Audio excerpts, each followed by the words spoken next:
Chapter 22. Enter Hanuman. Everything is possible with the devotion. I wonder if you've heard of Hanuman before. Hanuman is a form of the divine in India. I'm sure we'll find out more. One evening, Swamiji, my guru, showed me the building that had served as the Hindu Jain temple while the new huge mandir on the hill was being built. The old temple had been converted to a community center.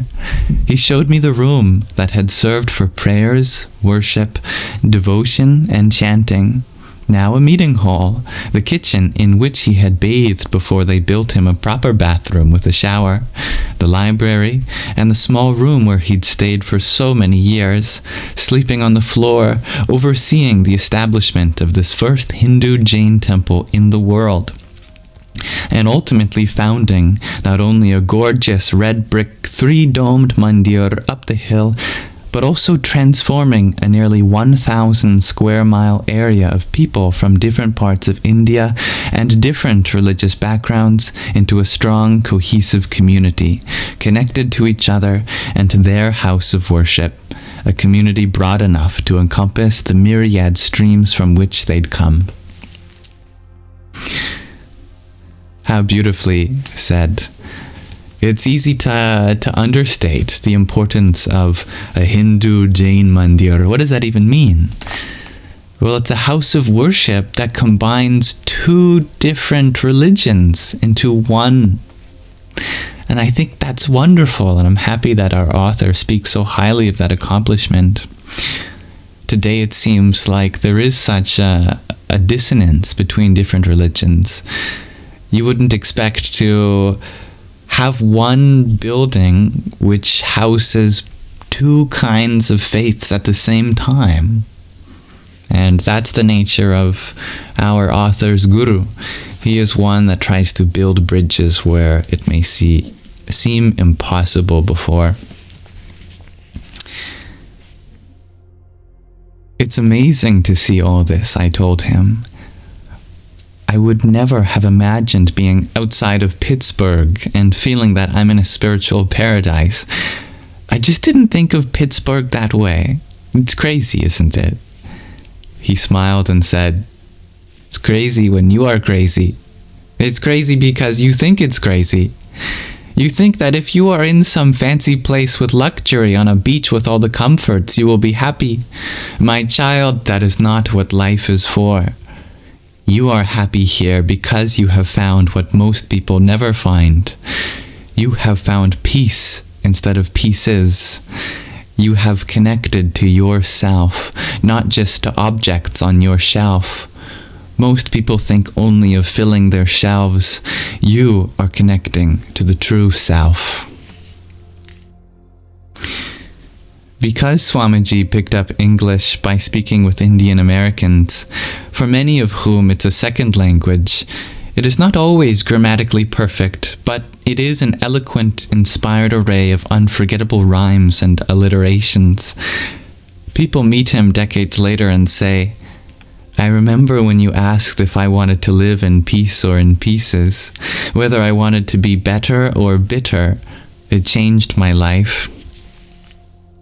On that crisp March evening, as we walked across the now paved grounds of the temple, at that time a muddy hilltop, he continued, "You are a divine soul, and you will teach and touch so many others in your life.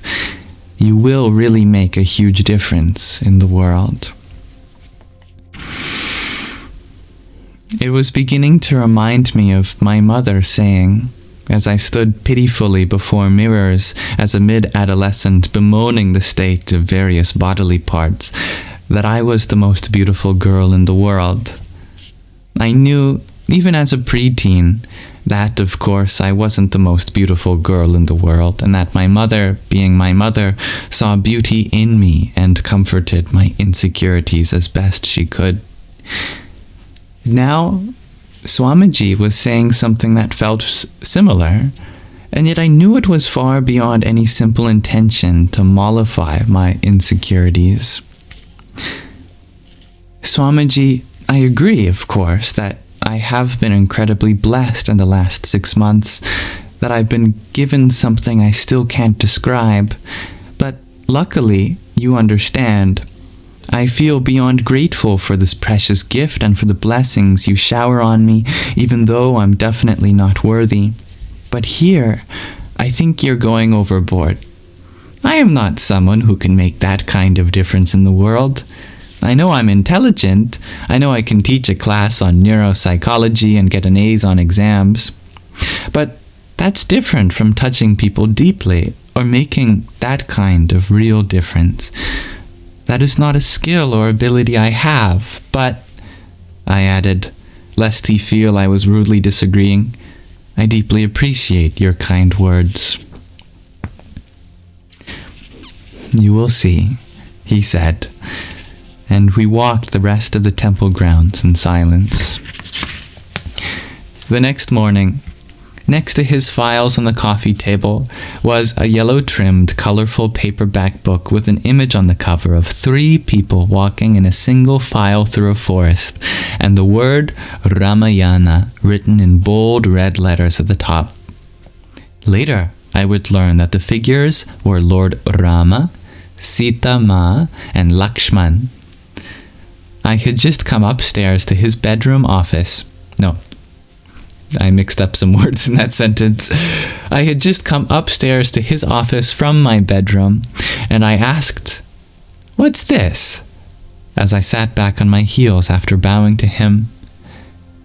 It is the Ramayana, a very sacred book telling the story of Bhagawan Rama, God in human form. This is a simple and good English translation. You should read it. I began reading it that afternoon and stayed up most of the night to finish. It was like an exciting novel. Romance, power struggles, betrayal, jealousy, forest adventures, war, and good guys and bad guys, with the former emerging triumphant.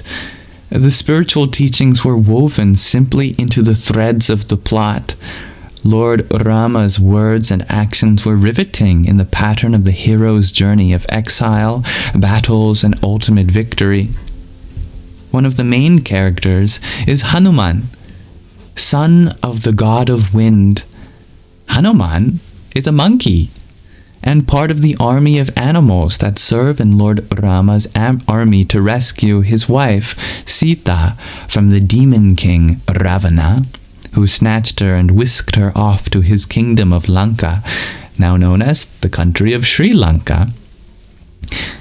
Hanuman is no ordinary monkey, however. Along with his divine attributes, his single-minded devotion to God in the form of Lord Rama leads him to achieving great miracles. He is the embodiment of devotion. During the course of the Ramayana, Hanuman performs feats enumerated in the Hanuman Chalisa, 40 verses dedicated to him, as well as in a chapter of the Ramayana called the Sundarkand, the so-called beautiful chapter. Hanuman flies across the ocean from India to Lanka with the Himalayan mountains in hand to bring the elixir of life, Sanjeevani, to restore Lord Rama's brother, Lakshman, to life. He traps the waning sun under his arm to keep it from setting before he arrives to the battleground.